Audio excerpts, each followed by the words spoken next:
ಜನಾಕ್ರೋಶದ ಬಳಿಕ ಮೆಟ್ರೋ ದರ ಏರಿಕೆಯನ್ನು ಬೆಂಗಳೂರು ಮೆಟ್ರೋ ರೈಲು ನಿಗಮ ನಿಯಮಿತ ಕೊನೆಗೂ ಕೈಬಿಟ್ಟಿದೆ. ಹೌದು, ಕಳೆದ 10 ತಿಂಗಳ ಹಿಂದಷ್ಟೇ ಮೆಟ್ರೋ ದರ ಹೆಚ್ಚಳ ಮಾಡುವ ಮೂಲಕ ಜನಸಾಮಾನ್ಯರಿಗೆ ಬರೆ ಎಳೆದಿದ್ದ ದರ ನಿಗದಿ ಸಮಿತಿ ಮತ್ತೆ 5% ದರ ಏರಿಕೆ ಮಾಡಿ ಶಿಫಾರಸು ಮಾಡಿತ್ತು. ಅದಕ್ಕೆ ರಾಜ್ಯ ಸರ್ಕಾರದ ಒಪ್ಪಿಗೆಯೂ ಸಿಕ್ಕಿತ್ತು. ಇದು ಎಂದಿನಿಂದ ಜಾರಿಗೆ ಬರಬೇಕಿತ್ತು. ಆದರೆ ಇದಕ್ಕೆ ಕೇಂದ್ರ ಸರ್ಕಾರ ಬ್ರೇಕ್ ಹಾಕಿದ್ದು ದರ ಹೆಚ್ಚಳ ಮಾಡದಂತೆ BMRCLಗೆ ಸೂಚಿಸಿದೆ.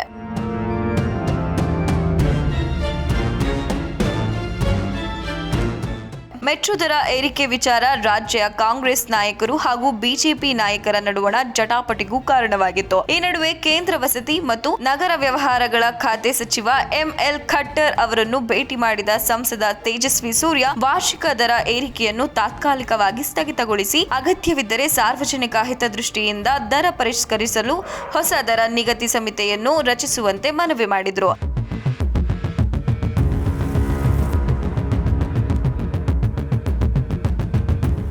ಇದಕ್ಕೆ ಸಕಾರಾತ್ಮಕವಾಗಿ ಸ್ಪಂದಿಸಿರುವ ಸಚಿವರು ಪ್ರಸ್ತಾವಿತ ಹೆಚ್ಚಳವನ್ನು ತಾತ್ಕಾಲಿಕವಾಗಿ ಸ್ಥಗಿತಗೊಳಿಸುವಂತೆ BMRCLಗೆ ಸೂಚನೆ ನೀಡಿದ್ದಾರೆ ಎಂದು ಶನಿವಾರ ಹೇಳಿದರು. ಅದರಂತೆ ಮೆಟ್ರೋ ದರ ಏರಿಕೆ ನಿರ್ಧಾರದಿಂದ BMRCL ಹಿಂದೆ ಸರಿದಿದ್ದು ಬೆಂಗಳೂರಿಗರಿಗೆ ಸ್ವಲ್ಪ ನೆಮ್ಮದಿ ಸಿಕ್ಕಂತಾಗಿದೆ. ಈ ಕುರಿತು ಸಾಮಾಜಿಕ ಜಾಲತಾಣ X ನಲ್ಲಿ ಪೋಸ್ಟ್ ಮಾಡಿರುವ BMRCL ಫೆಬ್ರವರಿ 5ರಂದು ಪ್ರಕಟಿಸಿದ್ದ ಮಾಧ್ಯಮ ಪ್ರಕಟಣೆಯಲ್ಲಿ ಇಂದಿನಿಂದ ವಾರ್ಷಿಕ ಸ್ವಯಂ ಚಾಲಿತ ದರ ಜಾರಿಗೆ ಬರಲಿದೆ ಎಂದು ತಿಳಿಸಲಾಗಿತ್ತು.